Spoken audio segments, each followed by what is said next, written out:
இந்த மார்கோ போலா 2019 பாடி 2014 2 owner FC insurance எல்லாமே ஆப்பில் எடுத்து செக் பண்ணி போட்டிருக்கேன். அண்ணாமலை பாடி லைன் இன்ஜினும் சுத்தமாக இருக்கும். பிளாட்ஃபாரம் புது பிளாட்ஃபாரம் போட்டிருக்காங்க.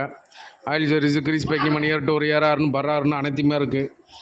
20 ரூபா பாட்டி கேட்குறாப்புல. ஒரு 19:50க்கு ஆகும். யாருக்கும் தேவைப்பட்டால் மட்டும் கூப்பிடுங்க. இந்த மார்கோ போலா 2019 பாடி 2014 2 ஓனரு எஃப்சி இன்சூரன்ஸு எல்லாமே ஆப்பில் எடுத்து செக் பண்ணி போட்டிருக்கேன். அண்ணாமலை பாடி லைன் இன்ஜினும் சுத்தமாக இருக்கும். பிளாட்ஃபாரம் புது பிளாட்ஃபாரம் போட்டிருக்காங்க. ஆயில் சர்வீஸு கிரீஸ் பேக்கிங் மணி டோர் ஏறாருன்னு பர்றாருன்னு அனைத்துமே இருக்குது. 20 ரூபா பாட்டி கேட்குறாப்புல. ஒரு 19:50க்கு ஆகும். யாருக்கும் தேவைப்பட்டால் மட்டும் கூப்பிடுங்க.